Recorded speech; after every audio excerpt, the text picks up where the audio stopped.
Sorry I kept you waiting forever and a day, but now we're out here together with nothing standing in our way. Can you feel the attraction? Feel the attraction. Can you feel it between us? This energy's inside us like electricity. Feel the love running through like electricity. Feel the love running through like electricity. Like electricity.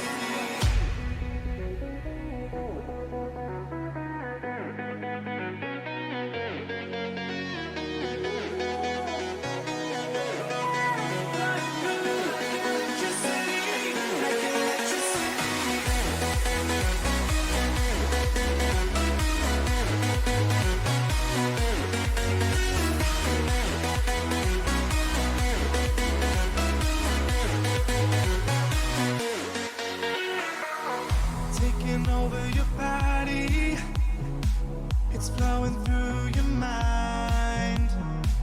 This feeling's got me on fire. Don't ever leave it all behind. Can you feel the attraction? Feel the attraction. Can you feel it between us? This energy's inside us like electricity. Feel the love running through like electricity. Feel the love.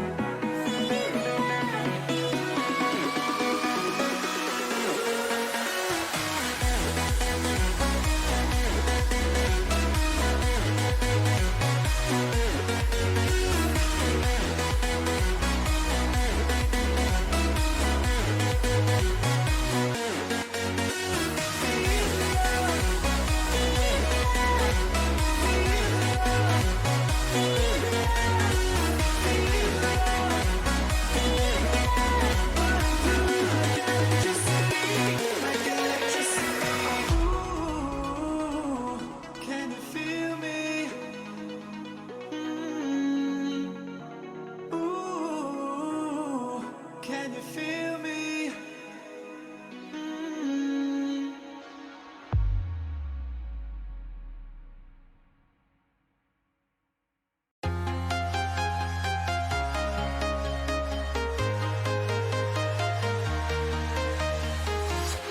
I'm walking alone, the streets are empty. The only thing I can see is my own silhouette. I'm getting stronger, step by step. The clock is ticking, but there's no time for regrets. I've been flying from town to town, from London to Taiwan. I've been all around the globe, trying to protect your soul. We are heroes tonight. We will fly above the sky. We are heroes tonight. Yeah.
town to town, from London to Taiwan.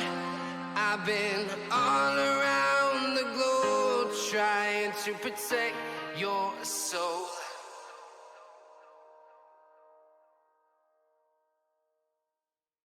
I fell and lost to the war, shot me dead. I was lost and sad to the voices in my head. I gotta get up again. I gotta get up to another day. I'm not giving up again. I gotta get up. I gotta get up. I gotta get up again. I gotta get up to another day. I'm not giving up again. I gotta get up. I gotta get up. I gotta get up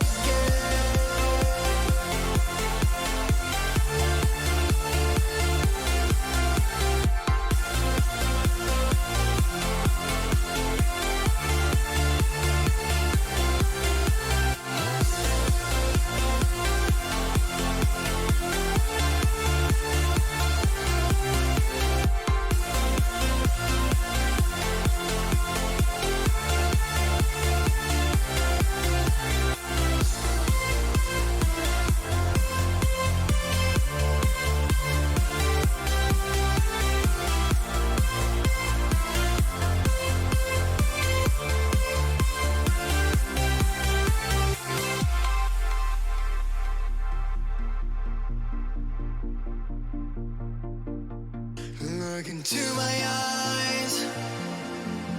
My heart beats like a drum. You listen to my lies. Love is far to come. Your love is far. Running at the speed of light, kissing every city lights. Calls me in this morning time, but it just goes on. Running at the speed of light, kissing every city lights. Calls me in this morning time, but it just goes on. Gotta get up again. I gotta get up to another day. I'm not giving up again. I gotta get up. I gotta get up. I gotta get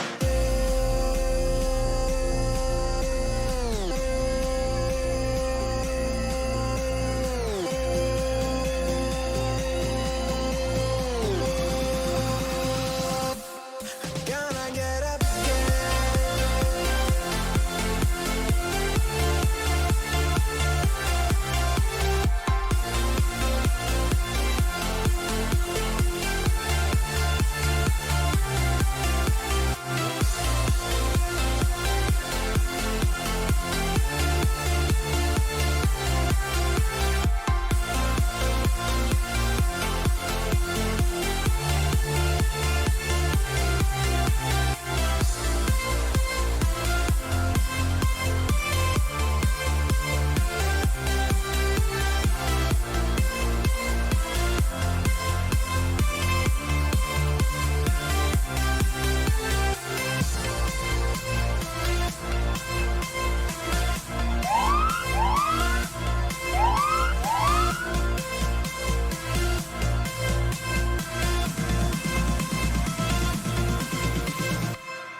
What's going on, traders? How we doing tonight?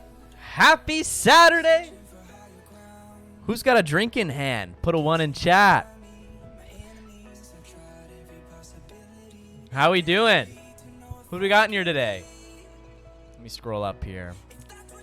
What's going on, guys? Cousin Eddie, welcome back. J-Licious, Rules of Survivor Gamer. Okay. PTG, Flag, Hellmade, Doughty Dimps, White Goodman Trades. You better pump this, all right?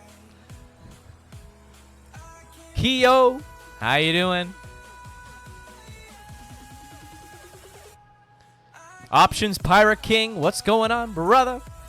Shauna, how you doing? Welcome to the stream. Guilt Kills, what's going on? Sipping the tea tonight? Gotta be up early? Bro, I gotta go to work later tonight. You know what I'm saying? Today, we have on Edgar Allan Doe, a.k.a. Alec. Alrighty, he's an options swing trader. We're gonna learn all about his plays, how he, his option strategies, what he looks for, what he likes to play, his favorite setups, and much more. And that kind of life balance that Alec is always pushing for. We really love to see that. Edgar, I hardly know her. No, I'm just kidding. Let's get this man on the prices right. Yeah, you know. Okay. All right. Without further ado, we're going to bring him on. I'm going to give him a call, get him on the phone, and we'll get this thing started. All right, traders. Thank you guys for joining me late on a Saturday. I know you guys are trying to party and all kinds of crazy things. Let me tone down the music really quick. And we will get Alec on the line, okay? There. Wasn't that a soft, just like a slow exit to that song? You're welcome. I've been practicing that. The price is wrong, bitch. All right, I'm going to give Alec a call. Just give me 2 seconds here.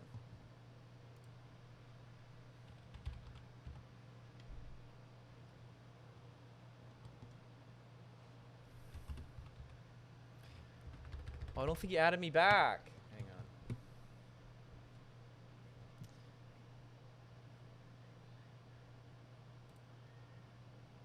Hang on. I don't think Alec added me back. There he is. Okay, cool. I got you. I got you, bro. All right, let's hit up the call. Perfect. I'm 33. I'm an old man. No more partying. Okay, got you. Yo, Alec, how's it going, man? What is up, my man? 1 minute. Let me mute myself on the stream. How are you, brother? I'm good, bro. How are you? Very good. Can you hear me okay? I'm using my AirPods, and I have a fan going in the background because it's freaking hot here. I just want to make sure you can hear me okay. No, you sound clear, dude. Sounds good. Perfect. How are Awesome. you bring quite the energy, my man. That was I need you to like create a hype video for me every day before I trade. I used to do like every now and then I do those like those Twitter recordings or whatever. But yeah, I don't know. Thank you. I appreciate that. You're very welcome, bro. That's a good quality to have, for real. Yeah, thank you. That's something you can't teach. I appreciate that, man. That means a lot. I just want to say welcome, bro. Thank you for coming on the show today. I'm excited to get into things with you. No problem, man. You're an excellent trader, dude, and I love your Thanks, your trading and life balance that you push for. Appreciate that, man. Yeah, for sure. Yo, Fake Pervert, thank you for the sub, bro. Appreciate it. Thank you for the support. All right, let's kind of dive into things a little bit, Alex. Well, first of all, how's your weekend going? Good weekend so far? How's your Saturday? Nice weather today for me. Yeah, it's nice for me too, bro. I mean, good so far. You know, I did some stuff around the house. I found some setups that I like for next week. Though I'm gonna keep it pretty easy next week. Honestly, I can't do much day trading, so okay. I'm only looking for pure swings next week. Gotcha. But I'm getting some stuff. We can talk about this later. But I'm creating a pretty cool challenge here with a good friend of mine on Twitter. A very, very good underrated trader. One of the best traders I actually know personally. Damn. Okay. We're gonna be doing a 2,000 to 25K challenge for people on Twitter. So, bro, that's so cool. I have to create a. I don't know what. Well, again, in Canada, you guys don't have commission-free platforms, but I need to find a commission-free platform that I haven't used yet and create a cash account to be able to day trade for this this challenge because I want to create a whole new account for this. Anyway, sorry, I was kind of rambling there. No, you're good, dude. That sounds really cool. Yeah, I've noticed a few traders are doing the small account challenges, and I absolutely love it. Judging by what my account is even called, right? The under 2 million. So I think it's super dope, bro. Let's get it. Shout out to Fake Bear, slowly gifting one sub at a time. By the way, thank you, bro. I know, literally, I see that. I'm watching it, just like he's just gifting. He's gifting subs to everyone. Just keeps ringing off in my ear. Let's go. You are legendary. All right, What's up, Tommy? What does Tommy Two Toes just joined? That's awesome. Yeah, he's a good guy, good trader. He's a cool guy. I like him a lot. All right, let's kind of get into kind of how you started. So let's dive into it. I like to kind of dive into your background a little bit, not too much, but just like kind of how you found stocks in general, like maybe what you're doing before and how you developed your style. Did you blow up your account? Did you have success right from the beginning? And can you just dive into your background a little bit, how you found stocks and Yeah, bro, sure. So I don't really know where I guess I found them. I mean, I've been investing. That's what I always say when people ask me this question. I've been investing since I was like in college. I've just always loved, money, right? That's why everyone's doing this. But for me, it's more so the freedom that comes with that. And so like since I was a little kid, I've been trying to find ways to make money. I mean, I have two cousins of mine named Alex, not to be confused with Alec, and Austin.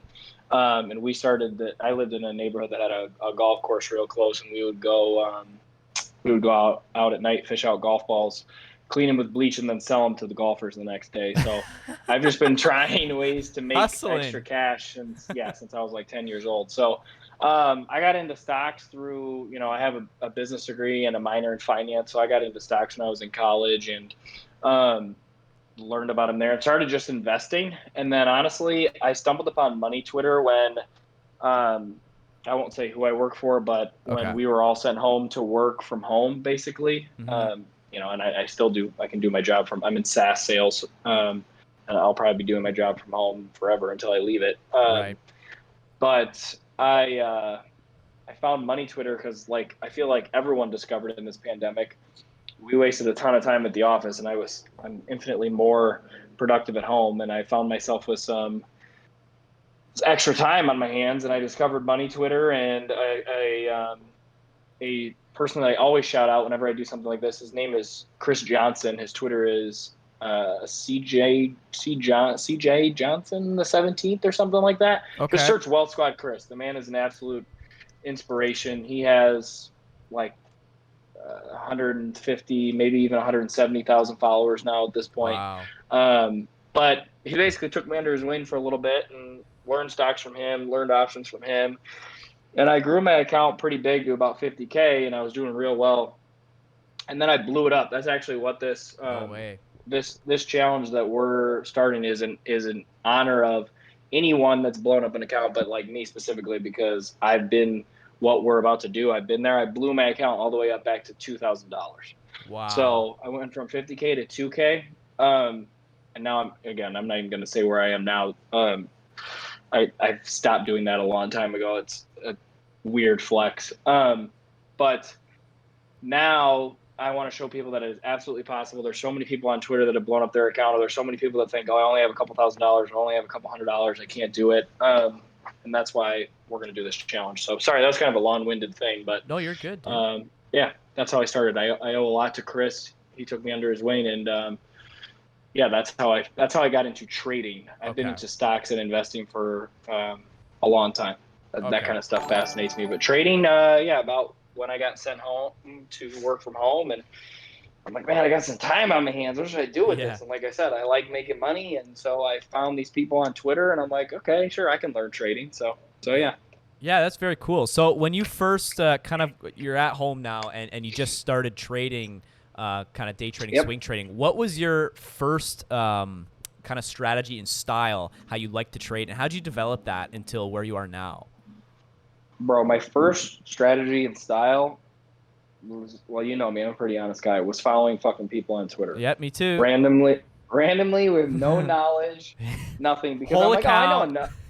Yeah, exactly. I know enough about stocks, right? And so I was Right. like, oh, I'm just gonna follow X, Y, Z. So I was following people, and that was fine for a little bit, and then it kind of bit me in the ass. And so I took some courses from Chris. That's how I stumbled upon Chris actually, and took his courses, and I learned just basic, supply and demand, or not supply and demand. Sorry, that's how I trade now. But I learned basic support and resistance, and then moving averages, Okay. and I traded off of that pretty much with this group I was in all the way to 50K. And then I got greedy and I blew up my account. So, Right. And so was this options or equity at the time? yeah, so that's a great question. So, in the beginning, it was just equity, just Okay. common shares, just stuff like, um, I mean, shit, I found Fubo at $8. I found CCIV at 11.90. Shit. Stuff like that was just carrying me, right? I'd be like, okay, I'm going to half port Fubo, rode Fubo from 8 to frickin' um, 35, I think is when I exited, and then CCIV was my big one. I rode that from 11.90 to like 55, Wow. $54. Got out before before it crashed. Yep. Um, so yeah, mainly commons, and then like everyone on Twitter, right, bro? I got sucked into options, and sucked in Yes, might be the sir. poor word because now I do mainly options trading, honestly. Right. But I still do shares. I shouldn't say that actually because I think it's important to know that like a big part of your account should still be shares. Yes. Um, that's actually how I blew my account up, is putting it all into options. But yeah, even now I'm mainly an options trader. But yeah, so I went from feeling on top of the world, mainly trading commons all the way up to probably 40K, and then options got me to 50, and then I blew it up all on options Got and you. made my way back down to 2K. And kind of that was like a kind of big, I don't want to say slap in the face because it wasn't a slap in the face. It was more like a, okay, no, you really need to find your own strategy, right? Not like, because even as I was learning, I was still, it felt like copying other people. You know Right. what I mean? Yeah. And that's fine. Like something I'm sure we'll get into later because we're both in groups Mm-hmm. is I think groups are freaking awesome. Me too. Um, and I owe way more to groups than, to anything else in terms of my success as a trader. Um, but you still have to have your own identity, if that makes sense. Yep. Yeah. So that basically brought me to I hate to say rock bottom, but rock bottom in my trading part of my life. Gotcha. And, then from there, I was like, okay, what am I going to do to turn this around? And I just, like I've always done in life, I just refused to be defeated. So I went back to the books, took some more courses, all that kind of stuff. And I haven't looked back since. And now I'm Edgar Allan Doe on Twitter. Hell yeah, dude. Let's go. And you hit 10K. Congrats, by the way. That's super cool. I hit 10K. I know. It's a good thing we were going to do this last weekend for everybody that doesn't know. And I'm glad we didn't because I hit 10K this week. Yeah, So, that's dope as hell, dude. um, yeah, it's way cooler to be like, yeah, I got this guy with 10K and then this guy with 9,800. It just doesn't roll off the tongue the same way. Right? Super cool, man. Yeah, I've reached fucking fake account status. Somebody created an account of me No today. And way. they had 10,600 followers. It was like a What? hit to the ego, bro. That's kind of Like, cool, though. Like, low key, that's a bro, it flex, was. right? I mean, I get, in a way, I get what you're saying. In a way, I was like, wow, I've arrived. Someone decided to Right, make right. a fake account of me. But at the same time, I was like, this is kind of fucking It's weird kind of type of messed thing. You know up. what I mean? Yeah, Because, yeah. like, who's taking the time? And Right. really quick, somebody just asked me, no key, I'm not in Well Squad anymore. I actually help run a group, which we can talk about later. But no, I'm not in Well Squad. But I'll never say anything bad about Chris. Chris is the man. Chris, Kia, and Michael Crow, I believe, are the options guys over there, and they're fantastic. But no, I'm not in Well Squad anymore. But Awesome. anyways, yeah, somebody made a fucking account of me. A couple people were sending it to me while I was at the gym today. Damn. I'm like, what is this? And then brother had more followers than me. I'm like, I think I might be doing something wrong. That's so funny, dude. I'm like, I think I need to create a fake account of myself. And he literally blocked me and Right. then would just unblock me to retweet my tweets so that it's still like if you were to go to his What page the fuck? and That's click on the so. tweets, Right. it would go to my page. If you were to actually click on one of the tweets, it was just Okay. him retweeting my tweets. It's kind of crazy, but Well, it's kind of a weird dumb at the way to same do time. it too. You think he'd like have an alt account and then look at your tweets and just tweet what you were tweeting. But anyway. Yeah, I don't know. Whatever. So Whatever. Let's dive a little bit into options and kind of some strategies that you like or you look for. Like, what are some of your favorite setups, and what do you look for when you're looking to enter a play, maybe on the spreadsheet or on the chart specifically? Like, do you like sell-offs into demand zones, or do you like to play, a consolidation and supply, stuff like that? Yeah. So you just walked right into it. What I Perfect. kind of misspoke about earlier, Okay. but yeah, I learned supply and demand, and for me that just really clicked with me. Like, Okay. supply and demand to me is what moves the market, right? Yep. So everything in between, I like to tell people, when I'm in the group and I'm helping people and I'm doing live charting and watch lists and all that kind of stuff, I try to tell them, like, everything in between a supply and demand zone is just noise. Like, that's just retail traders. That's Zach Morris. That's 100 to a million. That's me.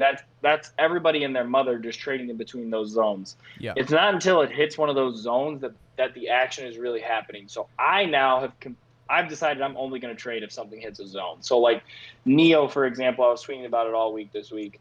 And nobody can see my screen, but I'm going to pull the chart up on my screen so I can at least walk through the trade. Yeah, if you want, you can share it. It's up to you. You don't have to. I can pull it up too.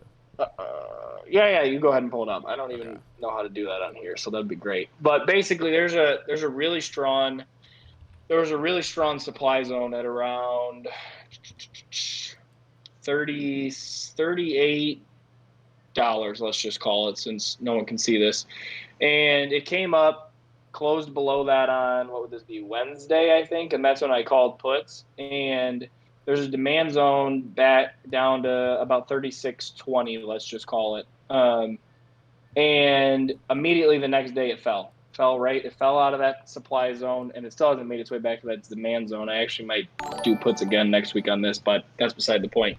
And it just kept falling all week, and every time it tried to come up and retest the supply zone, it couldn't break through, because Right. what was happening, not retail, sorry, institutions were selling off. Because what is that zone? That's just a bunch of unfilled orders from hedge funds. They weren't able to sell off quick enough than their buddies were, really. So yeah, I'm a big supply and demand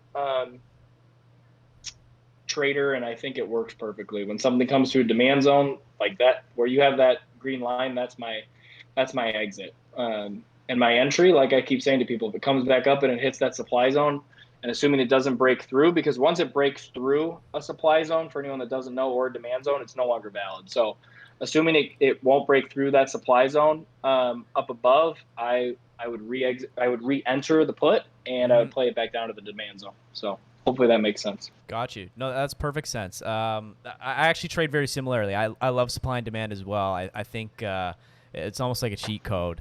But you have to know how to draw them, right? So that's the thing. Yes, exactly. You have to know how to draw them. It's not. That's what I tell people all the time. Like, oh, what indicator is that? What indicator is that? Right. It's not an indicator. The other thing Right. I use, for me, I use these two in conjunction, because it's kind of crazy, actually, and it makes perfect sense how they work together. But I use volume by price instead of volume by time. Okay. And it's wild when you draw supply and demand zones. A lot of these strong zones, these zones that they can't break through, will be what I call a volume shelf. So I don't know if you trade with volume by price, but basically, instead of your volume being on the bottom, by time period, Yes. by day or hour or 30 minutes, whatever chart you're looking at, it'll be on the right. Well, it can be on the right or left, but it'll be on the right side. I don't think Weevil has it, by the way. They don't. But it'll be Yeah. on the right or left, and it'll basically, anybody who follows me and sees my charts, it's on every single one of them. And it is crazy when I see, for instance, a supply zone sitting on top of a volume shelf, which is exactly what happened with Neo, and it's why I played it all week long. It respects that through and through and through. So that you asked me, and I say all this to answer your question finally. You said, what do I look for? I look for not only strong supply and demand zones, but I look for a supply and a demand zone that's sitting on a volume shelf. So long answer there. I apologize. Got you. No, you're good. Yeah, it's too bad. I feel like if I had access to VPOC, I would 1,000% use it. I just haven't found a broker that I like that has it in Canada because I don't get access to a lot of stuff up here. But Yeah, and yeah, I noticed you. So you use Webull in Canada. I don't trade off Webull. I just chart on Webull because I think it looks pretty. Oh, bro, you should get TrendSpider. You can use their volume profile right on it. Okay, I'm gonna look into that for sure. Yeah, and really quick, there was a question. Yes, somebody asked if I anchor it. So there's a couple things you can do depending on the platform you use. J-licious. J-licious, yeah. Sorry if I butchered your name. You can use volume profile by range. So literally, if you have like a month, for example, on your chart, it'll show you the volume for that month. Or if you anchor it, which I often do, I either anchor it off of the swing high or the swing low. So hopefully that answers your question. Awesome. Now, as far as the actual spreadsheet, if you want, you break it down into like kind of basics. What are you looking for here before you jump into a play? And are you looking at flow as well? Yeah. So a couple things here. I get asked this all the time. What is the right strike to pick? And I always say this: there's no such thing as a right strike, but there is such a thing as a wrong strike. Gotcha. So first of all, the two things you need to look at, and you haven't pulled up there, are volume and open interest. Because if you can't sell this to someone, there's no point in you buying it, right? I see people buying stuff all the time, and they're like, oh, what do you think of this? And I go and look at it, and I'm like, 28 open interest and 30 volume. Good luck selling that. Yeah. Next, and I don't think a lot of people look at this as close. I think really good options traders do is the bid and ask spread. So, for instance, if your bid is 350 and your ask is 750, I'm not going to get in that. There's way too much difference of opinion, I guess you could say, between the buyers and the sellers. That's not attractive to me. And then I normally do about 10% out of the money because I'm usually a swing trader. Even if I'm taking a day trade, I look at it like, okay, I could swing this if I want to. So, and a lot of times my stuff does pop, within 30 minutes, but I go into every trade as a swing trade, right? So like when I'm looking even on a chart for a setup, I'm looking at the 1 day and the 4 hour and then the weekly to confirm trend. So does that answer your question, my man? Yeah, that's perfect. Thank you. Yeah, no problem, bro. So let's talk a little bit about position sizing, profit taking, and stop losses. Oof, all important. Yes. And I always say this, everybody asks me this too, especially in the group I help run, but it really comes down to a couple things. Your account size and your risk tolerance are the real answers to those questions, right? So I might be willing to lose 100% of a trade, and that trade might be your whole portfolio, right? Or I might be willing to lose 100% of a trade because I'm so confident it's going to bounce and you can't stomach seeing it down 10%. So like whenever people talk about this, I think that this is such an intimate and personal question that I always put blindly like 20% stop loss on my trades. Like if people are taking my trades, hey, 20% stop loss, get out and re-enter if you want. I might still be in it, but that doesn't mean you should be, right? So this is such a personal question that Gotcha. and again, it's something that like you, me, everyone that has a presence on Twitter gets asked all the time. And I feel like and I shouldn't say enough because there's no wrong answer, but just in my opinion, that's something that people need to figure out for themselves because everyone's risk management is different. Everyone has a different money situation. Everybody has a different home life. Everybody has a different account. I should not be telling you what to risk. You have to know that. But if someone wants a blind answer on options or just swing trades in general, I would put 20%. Mm-hmm. And you know what? I hear 20% a lot. So I think that's a good place to start, but then you kind of have to develop your own plan, right? Yeah. And the other thing is you have to know the stock you're playing, right? Like, what's a good example of this? I'll use Maybe PFE Tesla? and AMD as PFE. Or I'm just trying to find two polar opposites. Right. So like PFE or AMD, for example, are two polar opposites in terms of how they move. So like PFE, that should never sneak up on you in terms of how it's trading in a day, right? Like a 20-cent move, a 40-cent move for PFE is massive. Yeah. Whereas like AMD the other day, I think it was Friday, that shit hit 102 and then where did it close? No, it wasn't Tuesday then. I don't know when it was. One day when it was at 105, it went all the way down to like 102 and ended up closing at 105. I see that I haven't been playing this in a while. Right. Anybody that does follow me on Twitter knows I love this stock though. My point being is you have to know the stock you're playing, right? Because a 20% loss on PFE, yeah, get the hell out. A 20% loss on AMD, you might have been in that trade for 2 minutes. Right. So every stock has a different personality, and that's the other thing you need to learn when you're playing options too, because they all move differently. And that's why, I have a lot of people that'll message me and be like, hey, why'd you only play like 2 stocks this week? And I'm like, because I've studied them like my finals in college test this weekend, and I learned their personality, and that's all I want to play this week, right? Like when someone sends a random alert on Twitter and I've never even heard of the stock, I'm like, I'm not even going to look at that right now. I have no idea how that stock moves. Right. Yeah, and I hear that a lot too. That and I gave this as homework, I think, on the stream at some point as well, just to pick a few tickers that you like or are into, and to just chart them every day and get used to how they move. How do they move on news? When they sell off, how far do they sell off? Where do they bounce? Things like that. Exactly, bro. And do you have a list like that of a few tickers that you love to play? You kind of answered already, but.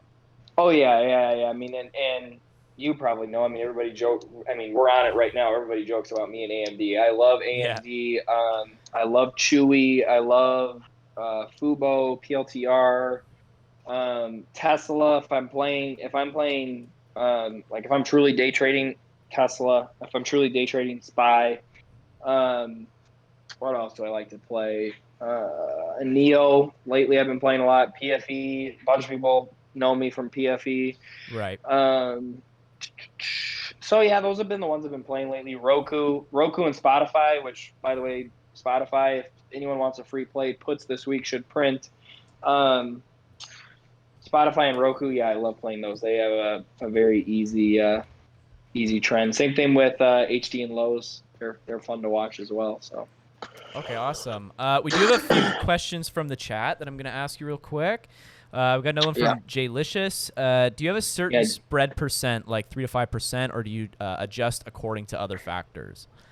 Yeah, I think it's kind of like what I just answered, Jaylicious, on the stock. But honestly, you don't want to see anything too far apart, right? Right.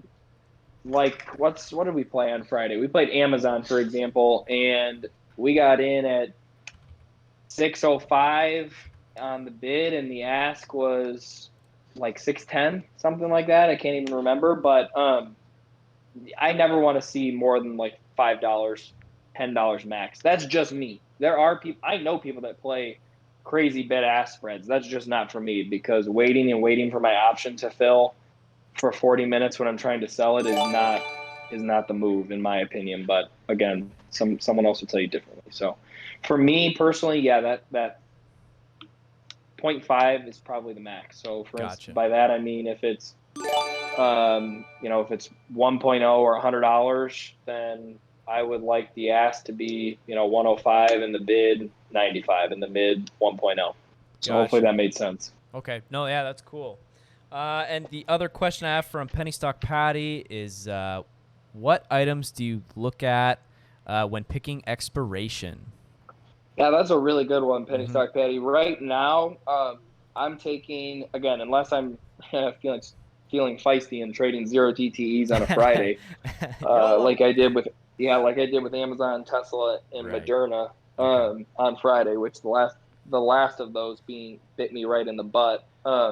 Thanks, no boosters, so Moderna completely pooped on Friday. But anyways, so but it all depends, for me at least, on market conditions. So like 3 months ago, you could trade weeklies, you could trade 2 weeks out, and you'd be fine swinging those overnight. But with the way the market's been lately, with all the chop, with all the ups and downs, the way SPY's been performing lately, I have been going, like for instance, we're in September right now. I have been going out to October and November, and now that we're in the middle of November or middle of September, I will go out to November and like for example, Chewy. I bought January Chewy calls. So time is your best friend on options because of theta. So theta can absolutely eat away at you. But on more than 4 weeks out, I've noticed, and I think most people would agree with this, theta is not really even a factor. So hopefully that answers your question. Yep. Awesome. I agree, Chatter. I am the GOAT. Thank Yeah. you, brother. Your platform is the GOAT. Shout out to Chatter Quant. He is sponsoring the stream, by the way, so please check out the code. I'll post it at the bottom there, traders, if you're interested. That is for sentiment trading and discussion volume. Look what moves stocks, right? So quick shout out there. Yeah, Wish and Skills look great. Options, Pirate, King. I actually swung some Wish October 7.5 calls over the weekend. That's actually the only thing that's in my portfolio right now. Awesome. So I agree with you, brother. Okay, cool. Let's talk about, I know we covered kind of like trading your own plan sort of thing, but where do you look to take profits on a swing? Because I think that's kind of challenging, especially when the greed starts to kick in a little bit. If you're a newer trader or you're still struggling with that, so when do you like to actually take profits on a swing or a day trade? Yeah, on a swing, and again, this is going to depend on how many contracts you took, right? This is another thing when people ask me, like, when do you take profits? And I say, well, how many contracts do you have? Right. Because you're scaling out. Let's say. Exactly. Like I like to normally take 5 to 10, and then I'll scale out at 50%. I'll scale out at 75%, and then by the time I'm at 100%, I'm leaving only 2 for a runner. 2 contracts, and by that time, when you hit 100% on the swing, the goal for me at least is that is fully paid for. You're out scot-free, and those 2 runners are just there to pay you. Gotcha. That's awesome. See you later, Fake Pear Bear. Thanks for stopping in today. Appreciate that. See you, Fake.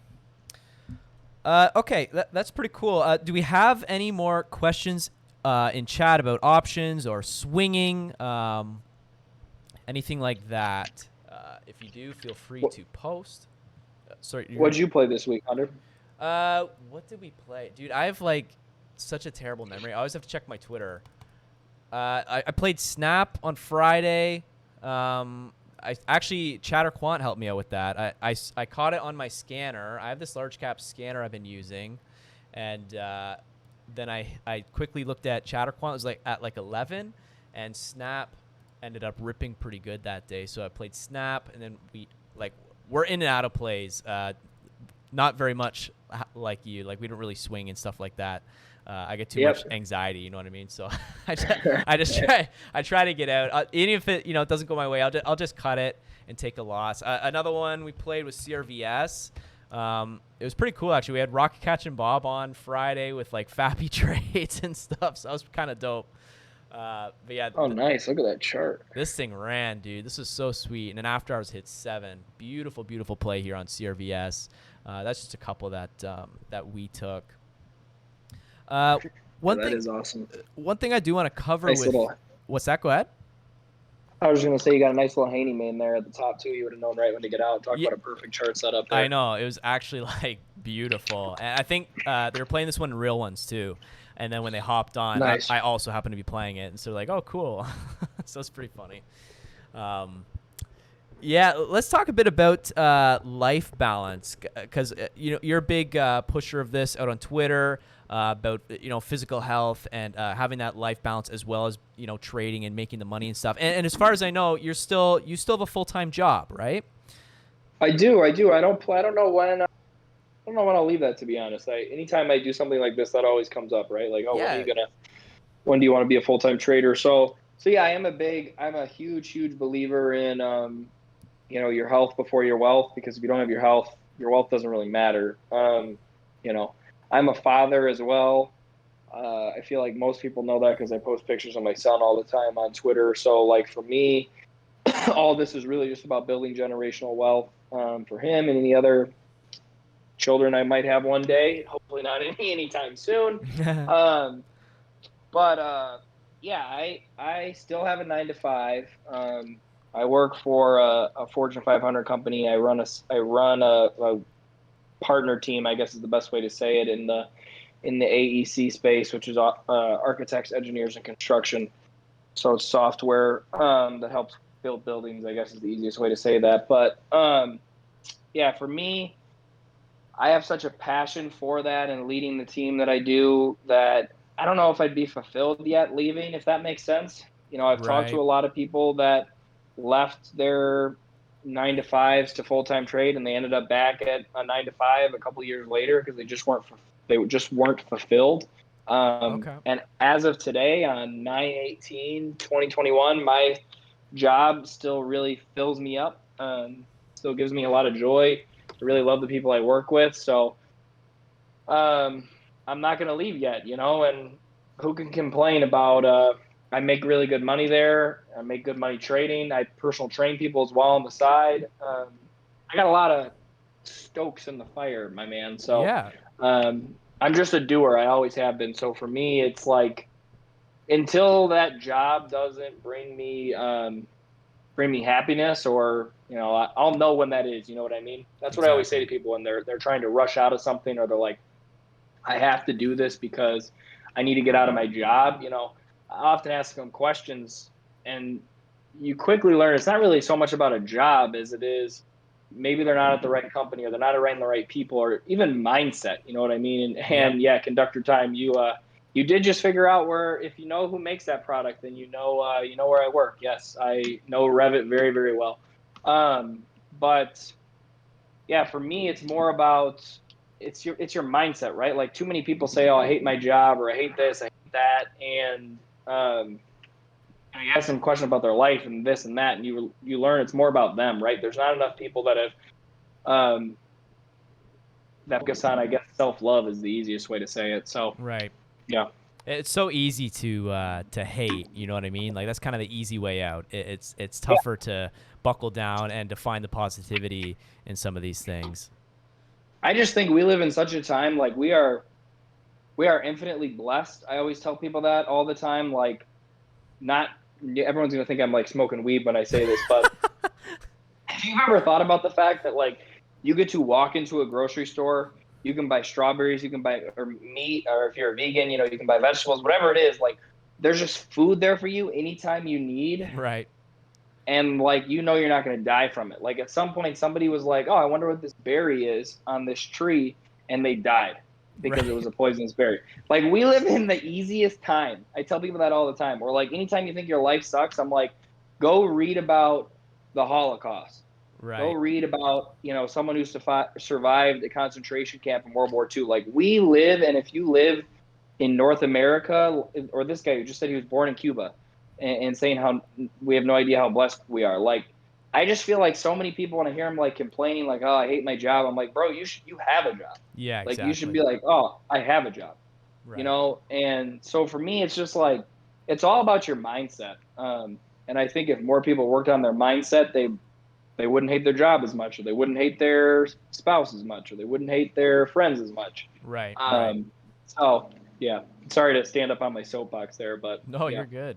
Yeah, even the job I had before the one I have now. I'm like you. I really enjoy my job now, but the one I had before, it was like I always told myself that I hated it, but I kind of looked at it as like I'm learning so much here. Um, yeah, bro, you know what I mean? Like you can I learn do. Yeah, a ton, right? like I couldn't agree with you more. No matter where you're working, like you can learn something, and you can learn something from the people there too. Yeah. There's especially if you have a sales job, man. Like, I tell people to stay. If you're in sales and like, "Oh, I hate my sales job, I hate the people I work with," like, you should stay on your sales job as long as you can, because life is sales. I don't care Right. what you're doing. Even if you're a doctor, look at COVID right now. You know why certain people aren't getting vaccines? Because they're not doing a good job selling them. Right. So everything is sales in life. Everything Mm-hmm. is sales. So if you have a sales job, like, stay at that as long as you can, because that's a skill you will carry with you for the rest of your life. And when you're ready to leave, leave. But I see way too many people trying to rush out of their 9 to 5 to go be like, "Oh, I'm going to be a day trader," and then they're like, "Fuck, bro, I blew up my whole account and I quit my job." I'm like, "Well, that's on you, bro." So Yeah. um, yeah, yeah. And as far as balancing a day job and trading, do you have any advice for that? Maybe somebody who's struggling to balance it. Yeah, I would say if you work from home, and you're struggling to balance with it, you aren't being efficient with your time. Just to Okay. be straight up and harsh, if Yeah. you work from home and you can't trade or you don't think you can trade, you are not being efficient with your time. Put your phone down for 2 hours, do all your work, and then trade. Because like anyone, and I don't know, 100, if you work from home now, do you work from home, bro? I don't. I still go in. No, you don't. So, Yeah. so then ignore, you won't have any idea. But I feel like most people that work from home now that did work in an office have realized like, holy shit, I wasted so much time during the day. Like I wake up, I put my phone to the side, I don't do anything but my work, I grind, do what I need to do, and then I trade when I can, and I do the rest of my work after. So if you're working from home, it's all about time management. And if you're trading from an office, I probably am not the best person to give advice on that, and I don't like people that give advice from a situation they're not in. But Right. you trade in from an office, so why don't you give advice on that? Yeah, I'm lucky. My job, they don't like kind of micromanage us, right? So I can bring a laptop, I can be on my phone, and that kind of allows me to trade, and so I can balance, work and trading pretty easily at my job. I'm lucky Gotcha. that way. I know a lot of people aren't like that. Like my old job, there'd be no way that I could day trade, for my old job. Could I swing trade? You know what? Probably. I probably could. Yeah. Right? Well, and that was going to be my other advice is a lot of trades I post, and I'm not saying to take my trades or anything like that, but I'm saying learning maybe the strategies around supply and demand zones and all that kind of stuff. You could set some alerts for prices based on hitting those zones. Take the trade then, and then set a stop loss and swing the trade. If you can't trade at your job, I would say you need to be swing trading, in my Yeah. opinion. Yeah. There's different skills you can learn for day trading versus swing trading as well. Like supply and demand Exactly. is a great one for swing trading, like how Alec uses them.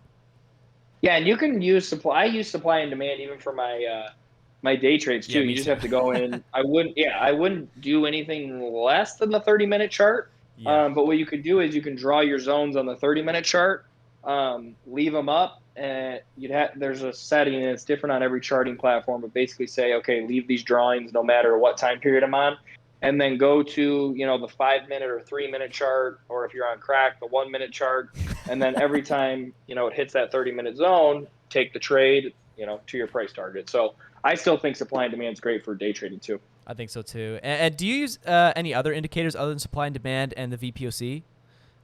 Yeah. So really quick, just a preface on indicators, because this is another question I get all the time, and I'm Yep, sure you do sure. 200. What Yes. indicators do you use? What indicators do you use? All this kind of stuff. Mm-hmm. It is important to remember, and Chatter's here, and he's created a software, so he knows all of these indicators are just based on price and volume. Yeah. So if you know price and volume and basic support and resistance, I truly, truly, truly believe you don't need any other indicators. But that being said, I do like to use a couple to confirm maybe what I'm seeing on the chart, especially when I'm going to take a swing trade.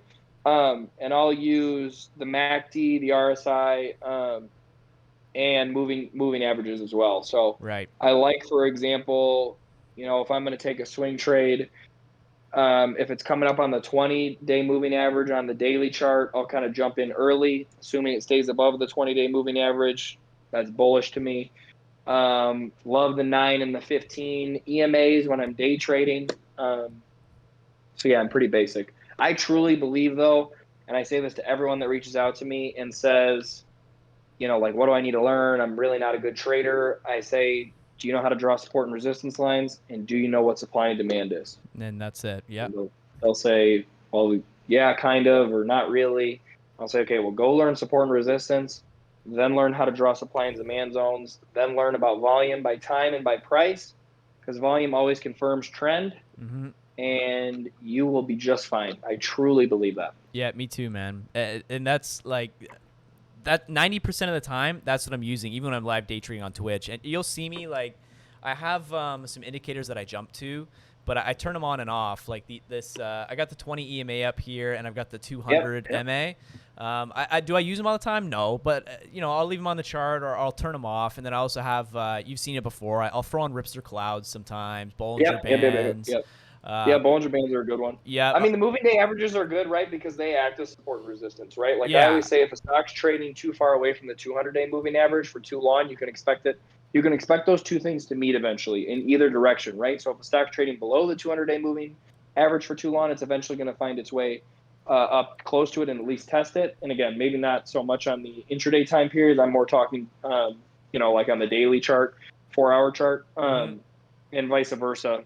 If it's stocks trading too far above a 200-day moving average, it's eventually going to try to come find that. So, and then like the nine on the daily too. If you're above it, I always say it's in a bullish trend. If you're below it, I'm bearish in the short term. That is. So, the moving averages are great in my opinion.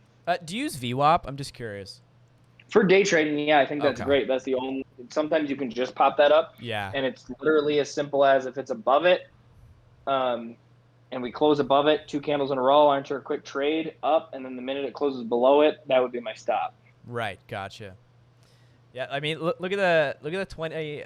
This blew my mind on Friday when we were trading this, but like the price action is just floating on the 20 EMA, like into close and then throughout close. Like it's just super cool. And one thing I noticed too about the VWAP really quick, I give this lesson on stream sometimes, but how I like to play VWAP is the closer you get to it, obviously it's support and resistance. It's like a magnet repelling.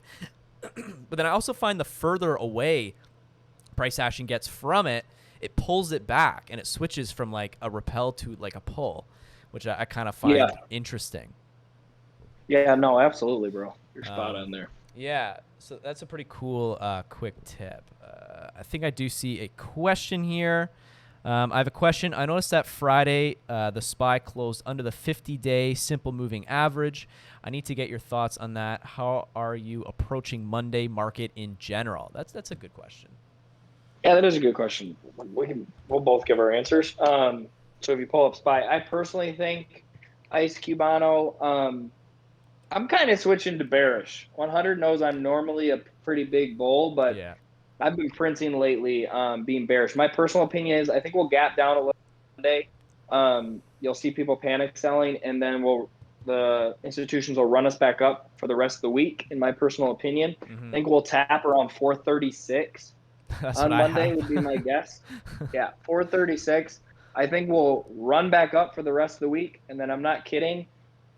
I will, when I've been doing this lately, every week going full cash on Friday, but in my trading account, I think not this week, but the week after, real selling is going to start happening, which I still think most people that are trading on Twitter, well, I don't think, I know, none of us have really been in a bear market because there hasn't been one in like 10 years, but I do think we eventually see like 430 on SPY. 431 is my exact number in like 2 weeks.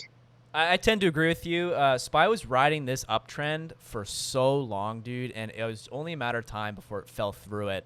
And look what happened as soon as it fell through this trend, right? It absolutely dumped, fell through this area, and it's got room down still, I think, in my opinion, to like what Alex said, like 436. And then maybe we'll see like a small bounce there, and I do think it does have a bit room down, though. For sure. So I'm going to agree with Alec on that one that I think we're going bearish Monday. Well, and we're due, whether it's like, I definitely think we'll be bearish Monday. I expect a little bit of a gap down, like I said, touch like 436. And then, again, retail will panic sell like we do. And the institutions will play it back up. But what's crazy about SPY is if you zoom out, like way out 100, if you look before COVID, we were on a really nice, steady uptrend, like really sustainable, as I like to say. And then COVID hit. Right. So if you look back, man, and you see how we were just kind of not really. This goes to what I was saying too. You see how close we were to the 200-day. Yeah. See how we were riding that. Oh yeah. And then look at COVID. You see how COVID happened and we dipped. I mean, look, we were never extended past the 200-day more than by right before COVID was the biggest. And now look at how overextended we are past the 200-day moving average. Exactly. We will. What did I just say 5 minutes ago? Stocks do not like to trade away from the 200-day moving average, whether it's below the 200-day or above the 200-day for too long. They like to be close. Right. We are going to head. That's why I keep saying to people, I'm like, oh man, eventually. I mean, again, that's going to keep rising, but I see low 400s eventually on SPY. and I see the world absolutely panicking. But like to Yeah. me, it's just it needs to happen. Like it wouldn't even cause me to panic. It's like No. we're way too extended right now. There's no other, and it's because of COVID. I mean, look at that. Like we were on a beautiful trend, respecting the 200-day for so long, so many years, pretty much Yeah. since '08, and then COVID happened, and we are just yeah. Like, look at the We're way price difference here on this day, whatever this was. But like, the price was $418.09, and the 200 EMA is down here at moving average is down here at like $359. it's wild. It's like a $20 difference. That's pretty crazy. Yeah. I don't know what my opinions are on inflation. I go back and forth, right, of saying like at this point they're just printing so much money. It's like, what is even the point? But I really think we're repeating 2008 in a different way with the housing bubble right now. The difference now is people are way overpaying for homes. Yeah. And then it's going to dry up, especially here in the States, right? Like I'm already seeing it, construction slowing down. Less people are buying new homes. They, I forget what age it is. They don't even expect like 1 out of 10 people in that generation to even be able to own a home. Right. And then you have crazy stuff like what Zillow's doing, right? Like Zillow is tracking your data when you go on their website. Like let's say you go in, you type in your zip code to look at a house, and they're noticing what people are buying that range in. Like let's say the range is 300,000 in your zip code.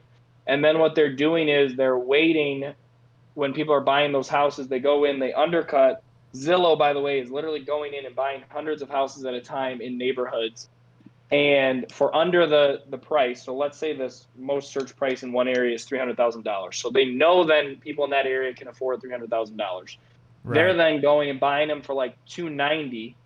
So they're undercutting, buying them for $290, so that then it appears on the appraisals that okay, it's $290, and then they're going and selling the houses for $340. So the next time, or they go and then buy a house for $340. And sorry, someone's lighting fireworks off outside my house for some reason. That's concerning. They go and sell the house for $340. So the next time someone appraises, they see that that's the new range. So I think we're hitting a really scary housing crisis again for a completely different reason than we did in '08. Right. So I don't know if it'll so much be inflation chatter, though I do think, like with tapering and stuff, that'll help bring SPY down too. But to me, it's really, there's two bubbles. It's housing, and then the student debt crisis in America is going to blow up as well. So I think we'll have some sort of recession.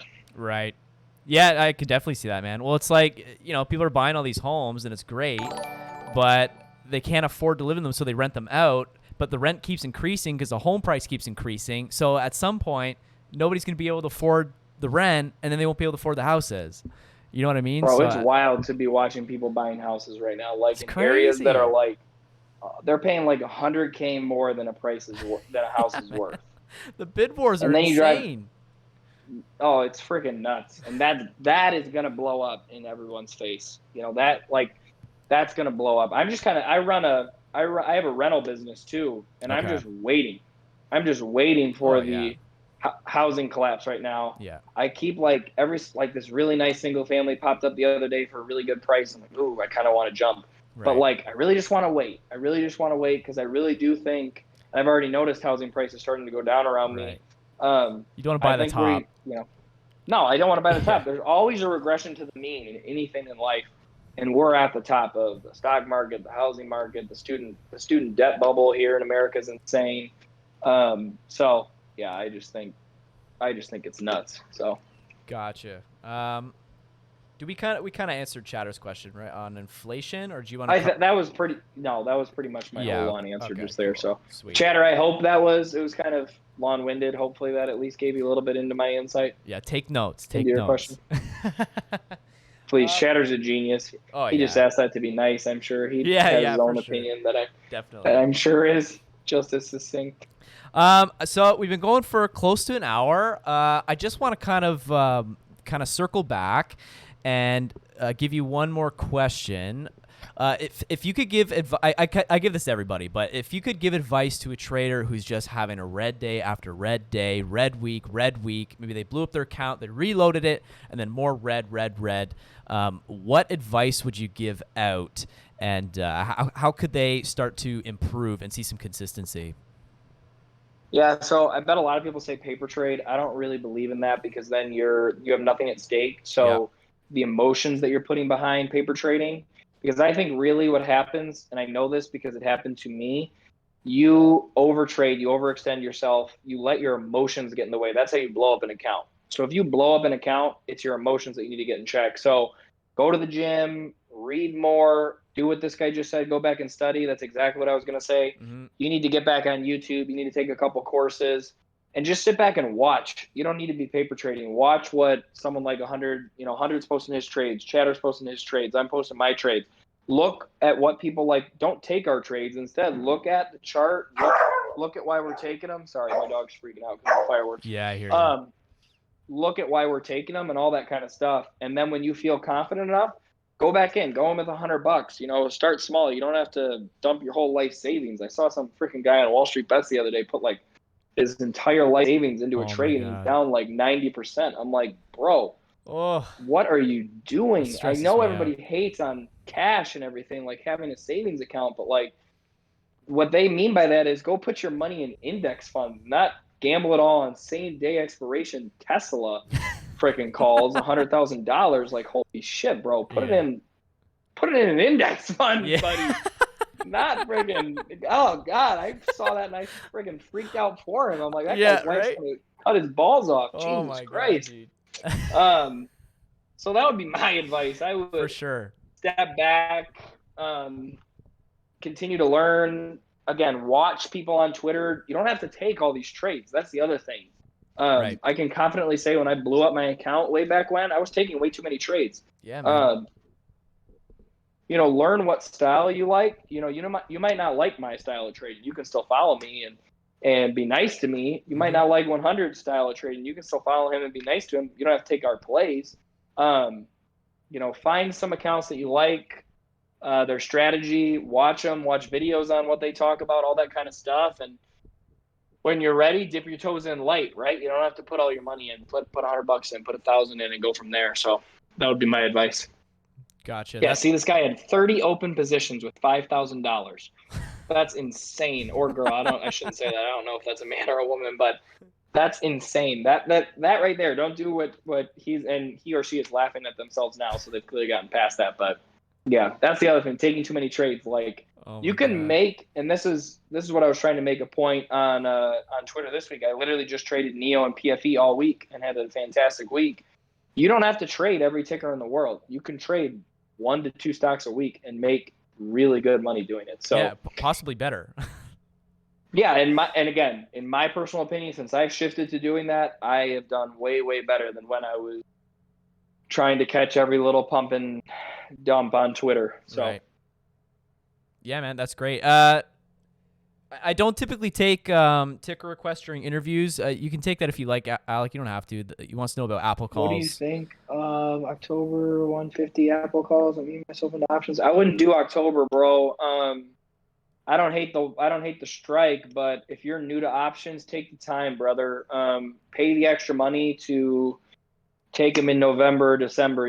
Your stress will thank yourself, and your account will thank you too. So I don't hate the idea, but I don't like the date. Awesome. Cool. Yeah, you just answered that. Okay, awesome. So I just want to kind of we'll start to wrap things up here. Once again, I want to say thank you for coming on, Alec. This has been awesome. We had a lot of great little education nuggets in here, lots of tips and tricks. So I appreciate that, sir. No problem, bro. I had a pleasure. You're one of my. For anybody here, you're obviously a fan of 100, but he's a freaking awesome dude. Let me tell you. Thanks, bro. I appreciate that. He was following me for like 6 months. We would chat all the time in our DMs. Yeah. And we were in a group. We were in a group together. Mm-hmm. I didn't even follow this man back. So it's all good. Eventually I fixed that, but I felt real bad. No, you're cool. 100's a good dude. You guys have a good one here. I'm a big fan of his. I saw a couple of my people from OnlyBans and sub to you too. So That's I'm awesome. glad some of our people came in and threw you a sub because you're Thank you, good stuff, guys. man. And your energy is awesome too. So I'm very very happy for you, bro. And congrats on 4,000 again. Thanks, man. You'll be at 10,000 before you know it. I appreciate that. And thank you guys for the subs today. I'm loving the support. I really appreciate it. Goes a long way. Helps support the stream and keeps me going on here. So I appreciate that. Alec, is there anything that you would like to plug or talk about real quick? I'm going to give you the floor. Plug anything you want. You can plug, your whatever, anything you'd like. Yeah, so I only do these with people that I like or respect, and I normally just put the plug back on you, man. You're an awesome dude. Your page is awesome. You don't even know it, but I'll be in here on your stream sometime just watching you. I love your energy. I love what you're about.